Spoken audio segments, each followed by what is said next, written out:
Selamat pagi pemirsa, saya Irwan Saragi akan menemani Anda dengan beragam informasi terkini di antaranya. Pasien positif COVID-19 di Simalungun bertambah 4 orang. Satu spesimen swab pasien COVID-19 di Medan hilang. Kakek renta di Tanjung Balai tinggal seorang diri di gubuk reok. Selain cuplikan berita tadi, kami juga akan menghadirkan beragam informasi lainnya. Pemirsa, kita jelang sumut hari ini pagi selengkapnya.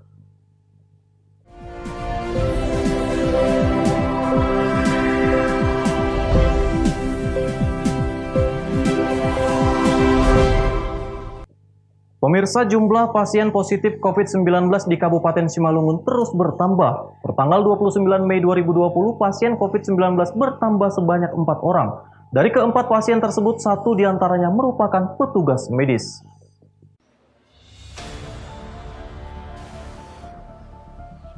Ketua Gugus Tugas Percepatan Penanganan COVID-19 Kabupaten Simalungun JR Saragi melalui Humas Gugus Tugas Akmal Siregar menyampaikan bahwa pasien positif COVID-19 di Simalungun kembali bertambah sebanyak 4 orang. Hasil pemeriksaan sampel COVID-19 tanggal 27 Mei 2020 dilakukan oleh Laboratorium Klinik Terpadu Rumah Sakit Universitas Sumatera Utara Medan dengan surat yang dikeluarkan oleh Dinas Kesehatan Provinsi Sumatera Utara. Dari keempat pasien tersebut, satu diantaranya merupakan petugas medis di Puskesmas Pintu Angin berjenis kelamin wanita berumur 44 tahun, warga Kecamatan Pamatang Sidamanik. Pasien tersebut telah dirawat sejak 14 Mei 2020 di Rumah Sakit Darurat Fasilitas Khusus COVID-19 di Batu 20. Selanjutnya, 2 orang pasien merupakan warga Kecamatan Siantar, yaitu pria berusia 58 tahun merupakan pasien PDP yang sudah dirawat sejak 19 Mei 2020, dan wanita berumur 47 tahun, warga Silampuya, yang sudah dirawat sejak 20 Mei 2020, di RS Darurat Fasilitas Khusus COVID-19 di Batu 20.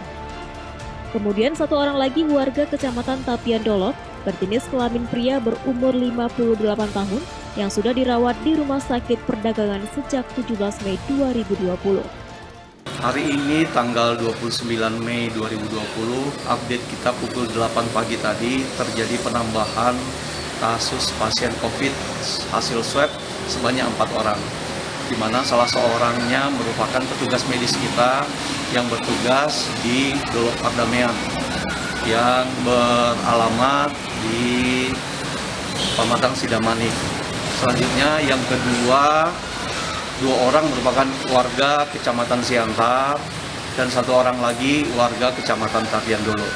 Keseluruhan pasien ini 3-nya sudah dirawat di Rumah Sakit Darurat Khusus COVID di Batu 20 semenjak variasi ada yang mulai 14, ada yang tanggal 17, dan yang satu lagi pasien dari Tapian Dolok berusia 58 tahun juga sudah dirawat di Rumah Sakit Umum Perdagangan.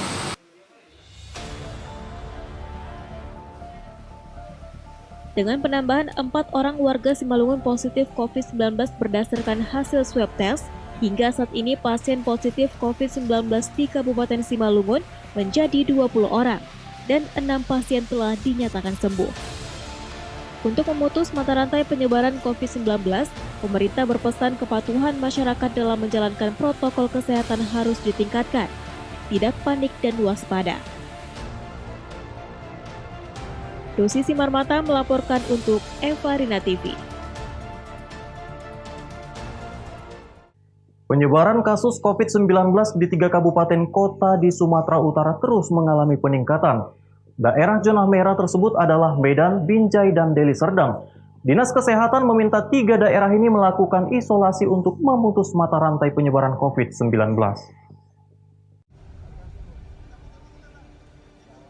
Dinas Kesehatan Provinsi Sumatera Utara akhirnya menetapkan 3 daerah yang terus mengalami peningkatan kasus COVID-19 setiap harinya. 3 daerah tersebut adalah Medan, Binjai, dan Kabupaten Deli Serdang. 3 daerah ini perbatasan langsung dengan kota Medan. yang sudah ditetapkan sebagai zona merah penyebaran COVID-19. Dari data gugus tugas penanganan dan percepatan COVID-19 Provinsi Sumatera Utara, untuk 3 daerah tersebut ada 296 kasus, yakni untuk Kota Medan ada 248 kasus, Deli Serdang 47 kasus dan 1 kasus lainnya di Kota Binjai. Keseluruhan Mebidang ini ada 296 kasus yang kalau kita ambil persentasenya adalah 81,8%. Jadi ada 82% di Mebidang ini. Nah, kalau kontak ini bisa minimalisir, ini tentunya akan sangat bermanfaat dalam memutus rantai penularan itu. Dinas Kesehatan Provinsi Sumatera Utara berharap agar pemerintah daerah dapat melakukan upaya menghentikan penyebaran COVID-19 sesuai protokol kesehatan agar tidak terus bertambah. Wahyu Pratama melaporkan untuk Evarina TV. Di tengah penyebaran COVID-19, ratusan warga Tanjung Balai dan dari luar daerah berkunjung ke kawasan wisata yang berada di Jalan Asahan, Kecamatan Tanjung Balai Selatan, Kota Tanjung Balai. Masyarakat abaikan anjuran pemerintah seperti tak menggunakan masker saat bepergian. Terlihat ratusan pengunjung Waterfront City berfoto ria di lokasi tanpa memakai masker. Padahal pemerintah telah menyampaikan pentingnya berdiam diri di rumah demi mencegah penyebaran virus corona. Kegiatan tersebut dilakukan masyarakat untuk mengisi libur lebaran. Namun terlihat masyarakat yang berkunjung tidak hiraukan peraturan pemerintah seperti menggunakan masker. Takut nih bang, nggak pakai masker ini bang? Ya kena di sini nggak begitu terlalu dikhawatirkan lah. Nah, masalah COVID ini nggak takut lah itu bang ya. Warga mengungkapkan hanya mengisi libur lebaran saja karena tidak bisa liburan keluar kota, di mana semua akses jalan ditutup apalagi tempat-tempat wisata. Wanda Pratama melaporkan untuk Evarina TV. Pemirsa, Sumut hari ini masih akan kembali sesaat lagi. Tetaplah bersama kami.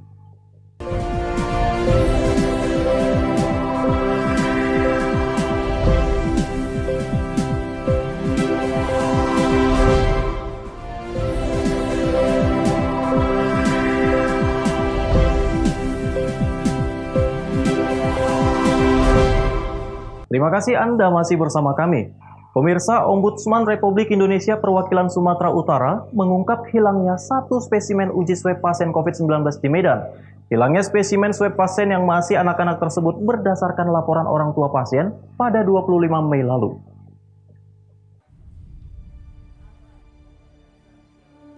Temuan Ombudsman tersebut berdasarkan laporan orang tua anak yang mengadu bahwa hasil uji swab anaknya tak kunjung keluar hingga lebih dari 2 pekan. Pasien anak yang masih berusia 12 tahun tersebut dirawat di Rumah Sakit Umum Daerah Pirnga di Medan sejak 4 Mei lalu. Pada 6 Mei dilakukan pengambilan spesimen pertama dan hasilnya negatif. Namun hasil uji swab spesimen kedua yang diambil pada 8 Mei tak kunjung keluar. Meskipun sudah menunjukkan kepulihan, tetapi anak tersebut belum bisa pulang karena hasil uji swab yang kedua belum keluar. Berdasarkan laporan, Ombudsman melakukan penelusuran ke Rumah Sakit Universitas Sumatera Utara, tempat uji swab dan Rumah Sakit Pirngadi. Dari penelusuran itu ditemukan ternyata spesimen swab pasien hilang. Hilangnya spesimen tersebut dinilai sebagai bentuk kelalaian dalam hal pelayanan kesehatan kepada masyarakat. Dinas Kesehatan, gugus tugas COVID-19 dan pihak rumah sakit diminta untuk segera memperbaiki pola koordinasi sehingga tidak ada korban lain. Jadi begini, awalnya kan kita menerima informasi laporan dari masyarakat bahwa ada anak dirawat di Rumah Sakit Pirngadi sudah sampai 17 hari hasil swabnya nggak keluar. Atas laporan itu kemudian Ombudsman menindaklanjutinya dengan melakukan penelusuran, dengan mencoba mengkonfirmasi kepada pihak laboratorium USU dan kemudian ke Pirngadi. Dari kedua hasil penelusuran kita itu, ya, kita ketahuilah bahwa ternyata setelah kita mendapat penjelasan bahwa ternyata dijelaskan kepada kita bahwa spesimen itu hilang. Sementara Dinas Kesehatan membantah hilangnya spesimen pasien anak tersebut. Kepala Dinas Kesehatan Kota Medan Edwin Effendi menyebut, spesimen pasien itu bukan hilang, tetapi ada kesalahan pengambilan spesimen sehingga harus diulang. Sudah lakukan swab ulang. Swab ulang. Itu tepatnya kapan? Ya? Tepatnya kapan di swab ulang? Yang kemarin itu. Tanggal 27 Mei kemarin ya Pak? Ya. Nah, itu sebenarnya kronologinya kenapa sampai bisa hilang? Bukan hilang, karena kan anak-anak kan biasa kadang-kadang pengambilan swab itu kan kurang bagus, ya, makanya kita lakukan ulang. Sepanjang pandemi COVID-19 ini, Ombudsman RI Perwakilan Sumut sedikitnya telah mendapat 40 laporan masyarakat. Laporan yang masuk didominasi keluhan soal bantuan sosial, keuangan, dan layanan kesehatan. Daniel Pekuwali melaporkan untuk Eva Rina TV. Seorang pria nyaris tewas setelah dibakar oleh rekannya sendiri di Medan. Korban dibakar karena hendak melerai pertengkaran antar pemuda. Nyawa korban selamat setelah warga membawanya ke rumah sakit. Korban yang diketahui bernama Rahmat Budiono mengalami luka bakar cukup serius akibat dibakar oleh rekannya sendiri bernama Meru Mulyono alias Baben. Kejadian terjadi di kawasan Jalan Marelan Pasar 2 Barat, Kecamatan Medan Marelan, Sumatera Utara. Korban yang mengalami luka bakar di sekujur tubuh langsung dilarikan ke rumah sakit terdekat untuk menjalani perawatan secara intensif. Akibat kejadian itu, kini keluarga korban langsung membuat laporan ke Polsek Medan Labuhan untuk menangkap pelaku yang kabur. Paman korban mengatakan, korban dibakar setelah menegur pelaku yang mengganggu ketenangan masyarakat di kampung karena bertengkar dengan pemuda setempat. Pelaku yang telah merencanakan pembakaran dengan membawa bensin dan korek, tiba-tiba menyiram tubuh korban. Kejadian korban tidak mengetahui tentang hal yang diperbuat sama si pelaku. Karena si pelaku ini pernah ribut sama temannya. Tapi sasaran tadi, si korban tadi, misalnya untuk membela ataupun memisahkan jangan ribut di sini. Lalu si pelaku tadi menyiram pakai minyak bensin. Kalau lagi ketikut disiram lalu dijaskan gas api tadi tuh.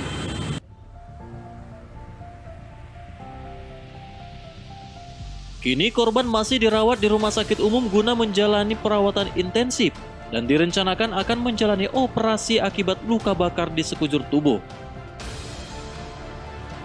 Wahyu Pratama melaporkan untuk Eva Rina TV.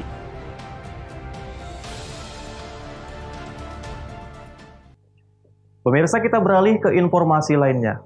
Taati peraturan pemerintah untuk memutus mata rantai penyebaran COVID-19, sejumlah lokasi wisata air panas di Kabupaten Karo, Sumatera Utara tutup hingga waktu yang belum ditentukan. Pelaku wisata berharap segera diberlakukannya new normal agar dapat kembali membuka usahanya.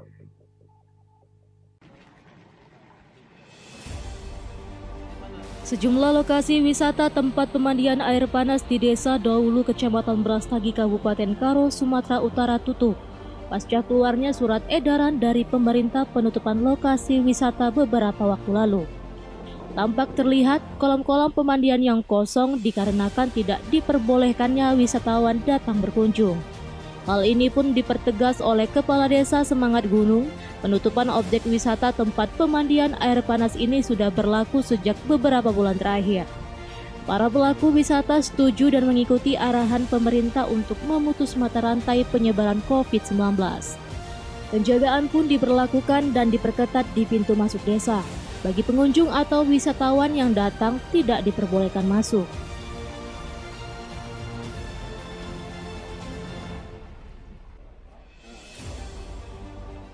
Setahu kami pemerintahan, semenjak pemerintah menganjurkan tempat wisata ditutup, masyarakat Desa Semangat Gunung komit.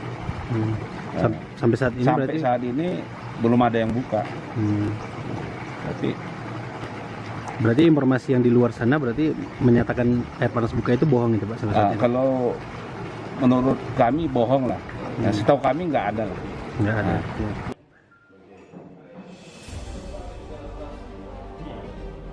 Pasca ditutupnya objek wisata pemandian air panas ini berdampak pada pemasukan para pelaku wisata. Banyak pelaku wisata yang memberhentikan pekerjanya dikarenakan tidak mampu membayar gaji lantaran tidak adanya pemasukan.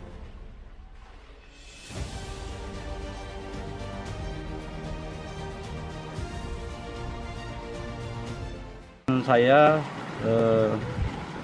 sebagai salah satu perwakilan pengusaha di Desa Semangat Gunung ini agar usaha kita di sini bisa buka dengan aturan-aturan yang dianjurkan oleh pemerintah ya, yang disebut dengan new normal ya, karena perekonomian kami juga hampir-hampir lumpuh lah sejak adanya COVID-19 ini.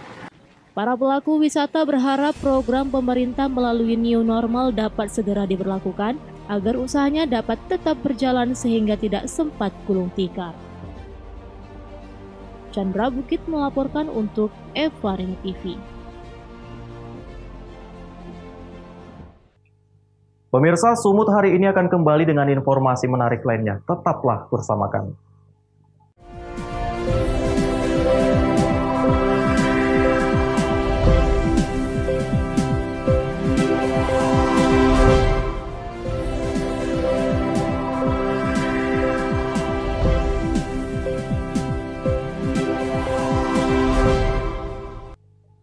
Terima kasih Anda masih bersama kami. Seorang kakek di Tanjung Balai, Sumatera Utara tinggal di gubuk reok seorang diri. Bahkan terkadang dirinya tidak makan dan hanya menunggu pemberian dari tetangga.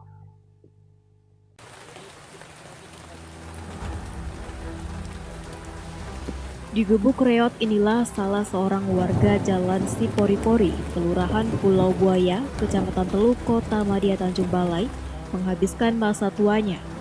Kakek Usman di usianya yang ke-78 tahun tersebut terpaksa dijalaninya seorang diri di antara pepohonan pisang miliknya yang hanya seluas 10 meter persegi. Saat malam hari, ia hanya diterangi lampu minyak tanah. Keadaan diperparah saat hujan turun. Air hujan membasahi tempat tidurnya karena atap rumah dan dinding banyak yang berlobang. Saat ini kakek Usman menderita batuk, sedangkan untuk biaya perobatan kakek Usman tidak mempunyai uang dan hanya mengkonsumsi obat yang dijual di warung. Sedangkan untuk tidur hanya beralaskan karton bekas. Atas beban dan penderitaannya, kakek Usman berharap rumahnya bisa diperbaiki oleh pemerintah Kota Tanjung Balai. Sudah berapa lama Tok di sini? Lebih kurang 15 tahun tadi. 15 tahun ya. Tuan tak tahu kalau cuma dari Kok Tanjung Balai ini ada jaket, ini kita jaket toko emas apa? Oh, jaket semacam gitu berbeda. Iya. Tapi bantuan dari pemerintah nggak ada sama sekali ya? Pemerintahan tak ada lah ke tahun itu. Selama 15 tahun, bantuan PKH seperti BPNT tak pernah disalurkan pemerintah Kota Tanjung Balai kepada kakek Usman.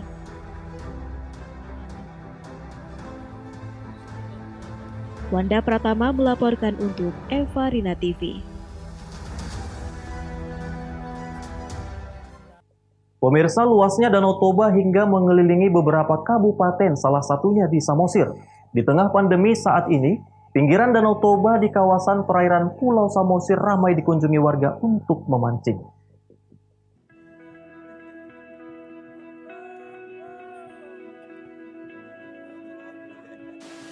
Danau Toba dikenal memiliki dua jenis ikan air tawar seperti ikan mujair dan ikan mas, membuat banyak orang tertarik untuk mengambilnya dengan memancing. Lokasi memancing yang banyak didatangi warga yakni di Alur Tanopongol di pinggiran Danau Toba, Kecamatan Pangururan, Kabupaten Samosir. Aktivitas yang menuntut kesabaran untuk mendapatkan ikan ini menjadi kegiatan alternatif sekaligus hiburan warga di tengah pandemi. Terlihat tak hanya orang tua yang gemar memancing, bahkan anak-anak pun ikut meramaikan lokasi. Warga berlomba untuk mendapatkan kedua jenis ikan tersebut dengan ukuran besar. Masing-masing pemancing memiliki cara tersendiri pada penggunaan umpan ikan serta alat pada pancing. Ada yang menggunakan lumut hingga umpan resep seperti campuran dedak padi dan pelet ikan. Ikan pun memakan umpan dengan cara menyambar mata pancing, membuat warga semakin bersemangat untuk memancing. Simpson yang merupakan pemancing warga Pangururan mengungkapkan kesenangannya dalam memancing di masa pandemi. Pasalnya ia tidak perlu lagi membeli ikan seperti biasanya. Ini sepertinya jalan alternatif biar lebih banyak dapat ya. Kalau pancing biasa mata pancing kurang efisien dapatnya ikan, tapi kalau pakai domnet dia bisa kita dapat sampai sekitar 2-3 kilo. Selain Simpson, juga ada Roni yang menjadikan memancing sebagai aktivitas sehari-hari di masa pandemi. Lumut bang, lumut. Kadang pakai resep umpan pelet gitu. Abang lebih senang memakai umpan yang mana bang? Umpan lumut bang. Kalau di siang hari pakai umpan lumut, kadang kok mancing malam pakai umpan resep. Aktivitas memancing ini selain mengisi waktu luang, juga untuk memenuhi kebutuhan pangan para pemancing. Junjungan Marpaung melaporkan untuk Evarina TV. Pemirsa, informasi tadi sekaligus mengakhiri pertemuan kita dalam Sumut hari ini pagi. Saya Irwan Saragih mewakili kerabat kerja yang bertugas pamit undur diri dari hadapan Anda. Terima kasih atas kebersamaannya dan sampai jumpa.